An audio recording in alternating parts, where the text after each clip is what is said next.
Before we get to our next one, which is similar to the previous one, terminology here, a point is 1% of the loan amount. So, for example, a loan of $200,000 with 1 point would mean that the buyer would have to bring a check for 200,000 times 1% would be 0.01 as a decimal. So 200,000 times 0.01 is $2,000.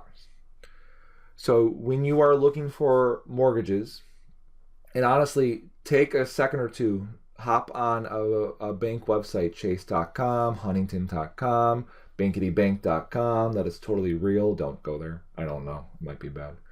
And you look for mortgage rates, you might see 3.58% with 2.3 points.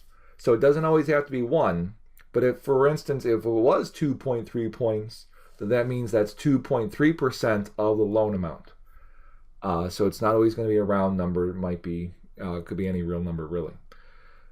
Other comment is that, notice it says of the loan amount, meaning that if the house value is $150,000 and you put down $20,000, then the loan amount is the difference, $130,000.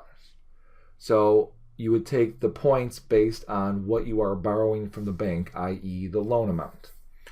Now, the whole purpose of points is to give the bank back the money that you would have been paying if you had a higher interest rate.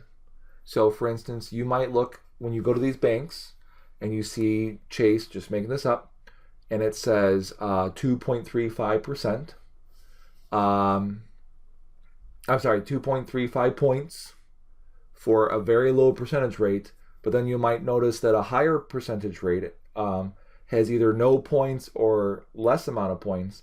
That's because you'd be paying less interest with a lower interest rate than you would with a higher interest rate, and they want that money back. So what happens is you would bring this in our example on the slide here, you would bring this $2,000 to the bank.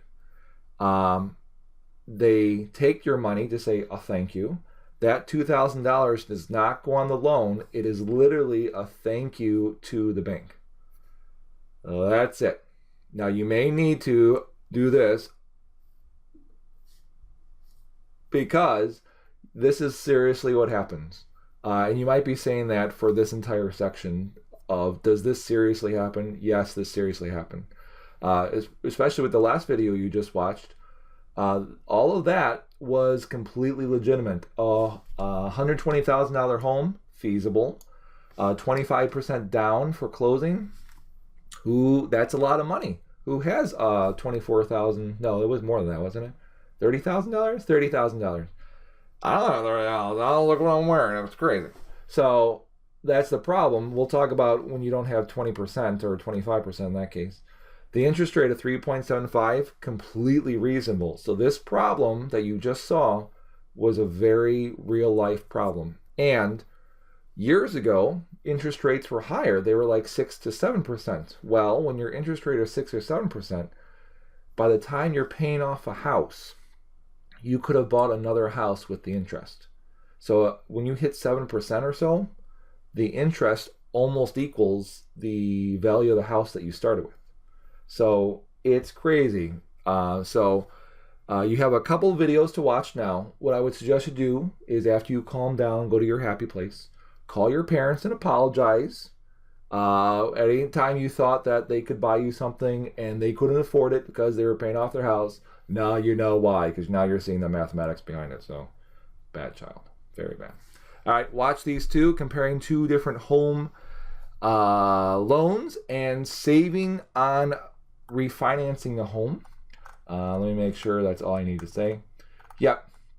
That's actually the end of the section for these two. So watch those two and let me know if you have any questions.